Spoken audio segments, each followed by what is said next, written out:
Saudara, 7 di antara 19.337 narapidana yang diusulkan mendapatkan amnesti dari Presiden merupakan anggota kelompok kriminal bersenjata dari Papua. Lalu benarkah ini merupakan bagian dari upaya rekonsiliasi? Kami bahas bersama Wakil Ketua Komisi 13 DPR RI dari fraksi Partai Gerindra, Sugiat Santoso, dan juga Direktur Eksekutif Amnesty International Indonesia, Usman Hamid. Selamat malam, Bapak-Bapak. Selamat malam, Mas Radi dan Baik. juga Pak Sugiat. Siap. Saya ke Pak Giat dulu. Pak Giat, ini kan ada lebih dari 44.000 ya yang diseleksi dari yang akhirnya jadi 19.000. Nah, ada 7 diantaranya dari KKB. Sebenarnya apa yang melatar belakangi pembahasan pada saat itu antara DPR dan pemerintah melatar belakangi untuk memberikan amnesti kepada 7 orang ini? Ya, yang pertama bahwa yang 7 ini masih usulan dari salah satu anggota DPR RI yang kebetulan Komisi 13. Kalau yang 19.000 itu nama yang sudah diproses, diverifikasi oleh Kementerian Imigrasi Permasyarakatan berkolaborasi dengan Kementerian Hukum. Oke. Tapi secara prinsip yang kami pahami dari kebijakan pemberian amnesti massal ini dari Pak Prabowo Subianto, pendekatannya adalah kemanusiaan, demokratisasi, dan rekonsiliasi.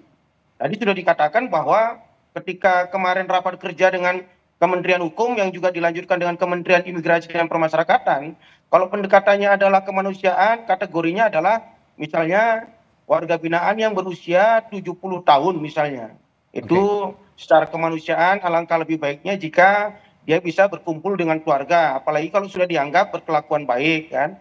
Terus pendekatan kemanusiaan ada juga yang warga binaan yang bertahun-tahun mengalami sakit akut misalnya, dirawat terus di lapas atau di rutan, itu alangkah baiknya jika misalnya dia di rumah dirawat oleh keluarganya dan bisa berpeluang untuk sehat kan. Terkait dengan pendekatan demokrasi yang disampaikan oleh Kementerian Imigrasi dan Permasyarakatan sekaligus Kementerian Hukum kemarin misalnya adalah kasus yang terlibat dengan Undang-Undang ITE kan, itu juga akan diberikan amnesti kan.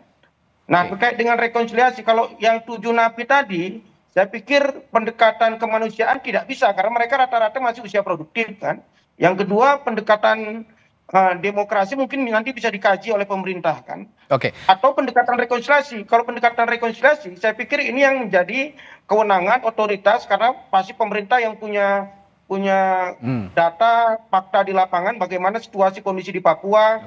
Apakah usulan 7 napi KKB ini bisa dilakukan dengan pendekatan rekonsiliasi. Kalau rekonsiliasi kan harus ada komunikasi. Bukan hanya dengan 7 KKB ini, tapi juga dengan pimpinan-pimpinan KKB di Papua. Apakah dengan diberikan amnesti dari 7 napi KKB ini juga akan bisa meredam konflik yang akan terjadi di Papua? Saya pikir pemerintah yang punya data situasi di lapangan. Prinsipnya adalah kemanusiaan, tapi ada kaitannya dengan efisiensi anggaran nggak sih? Mengingat juga banyak lapas yang over capacity nih, Pak Giat. Oh tidak, saya melihat semangat yang disampaikan oleh Pak Prabowo Subianto ketika kebijakan pemberian amnesti ini tidak ada penjelasan dari Kementerian Imigrasi dan Permasyarakatan, tidak ada juga penjelasan dari Kementerian Hukum yang juga dari Pak Presiden bahwa dalam konteks efisiensi, tapi lebih diutamakan dalam konteks adalah kemanusiaan, demokrasi dan rekonsiliasi. Saya ke Bung Usman. Bung Usman, lah 7 KKB ini, 7 narapidana KKB ini diberikan amnesti dengan alasan kemanusiaan gitu. Tapi ada yang lainnya juga yang tidak masuk kategori kelompok kriminal bersenjata seperti penggunaan narkotika yang di bawah ambang batas tertentu, tadi sudah saya jelaskan juga narapidana kasus makar. Ini seleksinya sudah sesuai berarti, Bung Usman? Ya, terima kasih Bung Radi. Jadi sebenarnya tadi dari Pak Sugiat berbeda untuk urusan Papua, sebenarnya bukan dengan pendekatan kemanusiaan, tetapi dengan pendekatan rekonsiliasi.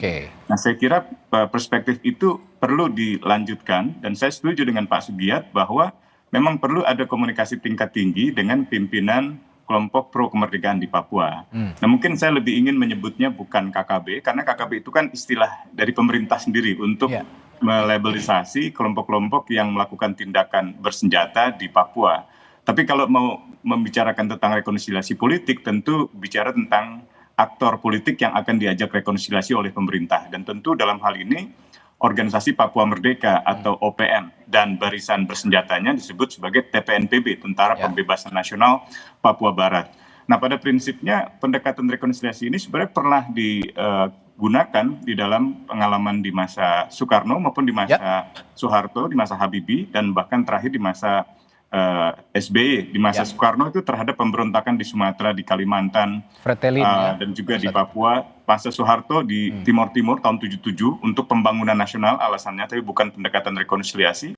Dan terakhir soal Aceh, itu juga dalam konteks rekonsiliasi politik atau perdamaian gitu, dialog perdamaian. Nah, mungkin Pak Sugiat dengan rekan-rekan di Komisi 13 perlu membicarakan ini dengan lebih serius dengan pemerintah untuk mendorong pendekatan rekonsiliasi itu bisa dibicarakan dalam tatanan komunikasi dengan pimpinan kelompok pro kemerdekaan Papua. Sehingga dari sana bisa lebih jelas orang-orang yang akan mendapatkan amnesti ini benar-benar orang-orang yang memang akan mempengaruhi eskalasi di Papua menurun dalam konteks konflik bersenjata gitu. Kalau sekedar memberikan katakanlah penghapusan hukuman kepada orang-orang yang dipandang oleh pemerintah pernah melakukan kriminal bersenjata tanpa ada pembicaraan politik dengan katakanlah pimpinan OPM, pimpinan TPNPB, termasuk juga ULMWP atau kelompok pembebasan Papua Barat, itu mungkin akan jadi kurang. Jadi saya setuju dengan pendekatan rekonsiliasi politik untuk adanya dialog politik dengan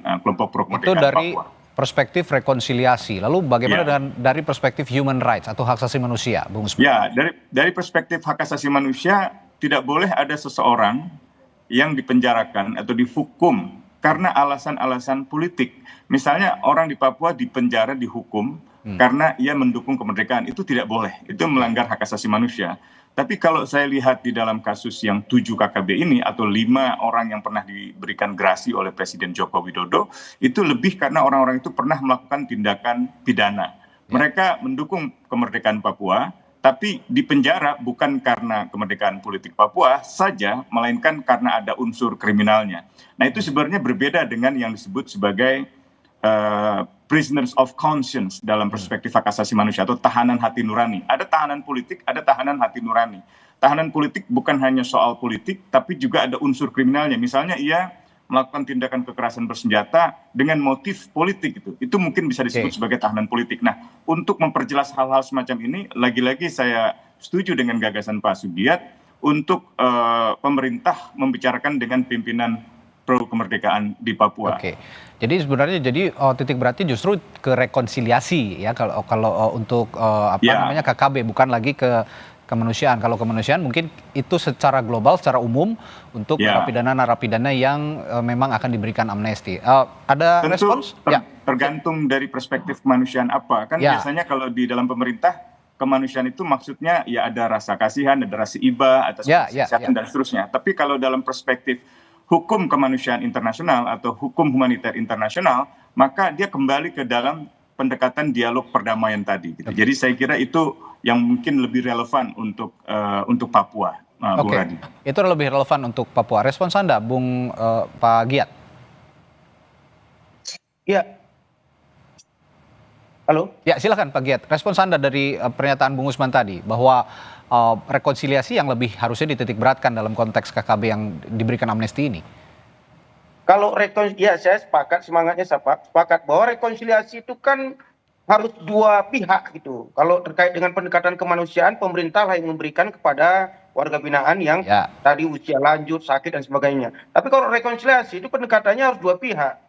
Misalnya kita belajar terkait kasus Gamla kan, itu kan kenapa pada saat itu pemerintah memberikan rekonsiliasi kepada para kombatan GAM karena memang sudah ada MOU Helsinki yang itu semangatnya adalah bagaimana GAM itu kembali ke tanah air. Nah, ini kan kita belum mendapat kabar, belum mendapat informasi apakah pemerintah sudah melakukan proses inisiasi rekonsiliasi antara Indonesia dengan ya tadi yang disebut dengan OPM tadi. Kalau nanti ujuk-ujuk diberikan amnesti kepada 7 KKB ini, ternyata di pimpinan OPM itu merasa bukan bagian dari rekonsiliasi, saya pikir amnesti ini bertepuk sebelah tangan. Kan? Pemerintah saja yang merasa kepingin rekonsiliasi, ternyata OPM tidak. Saya pikir itu. Kemampuan-kemampuan dialogis yang harus dikedepankan kalau begitu.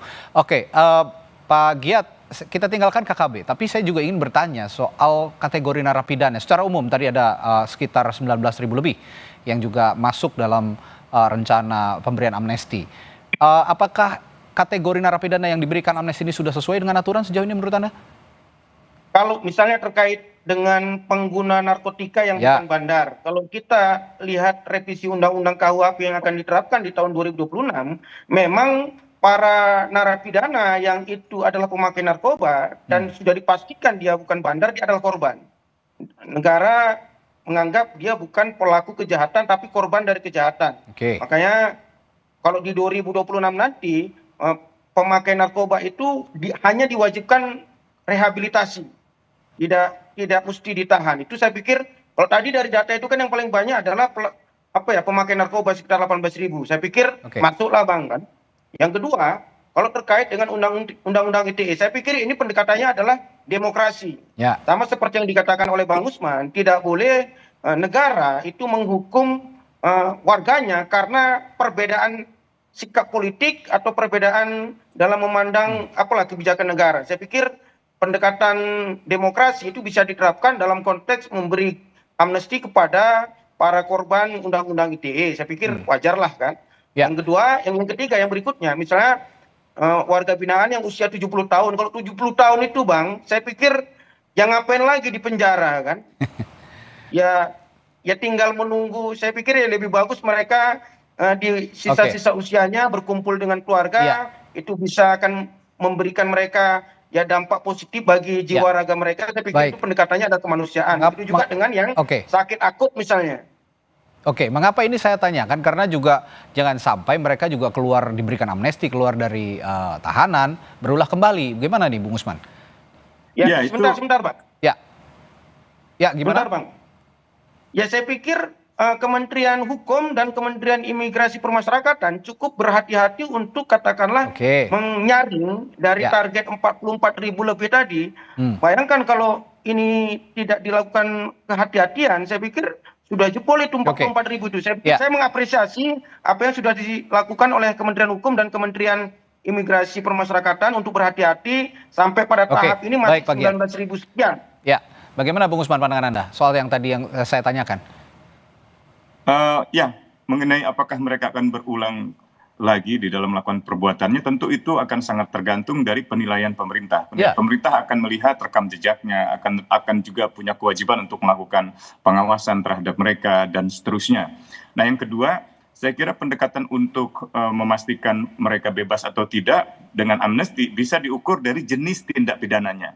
Jadi kalau tadi sudah benar tentang Undang-Undang ITE, pendekatannya demokrasi, bahwa di dalam demokrasi setiap orang berhak untuk berpendapat tanpa intervensi dan juga berhak untuk berekspresi. Kalau ada pemenjaraan atas dasar hukum pidana, itu harus dibebaskan. Nah, itu karena Undang-Undang ITE itu banyak sekali digunakan untuk membungkam kebebasan berekspresi, maka pemberian amnesti itu saya kira langkah yang tepat. Kami juga pernah menyurati hal ini kepada Bu Puan Maharani sebagai Ketua DPR RI dan menyampaikan harapan kami agar pemberian amnesti termasuk orang-orang yang dipenjara karena Undang-Undang ITE. Sementara itu orang-orang yang saya kira dibebaskan karena kondisi misalnya kesehatan itu sepenuhnya merupakan wewenang pemerintah, apalagi tadi jelas kategorinya sakit, usia yang lebih tua dan seterusnya. Jadi mungkin sekali lagi yang tidak bisa diberikan amnesti adalah orang-orang yang terlibat di dalam kejahatan yang sangat serius, seperti pelaku teror dan segala macam itu ya.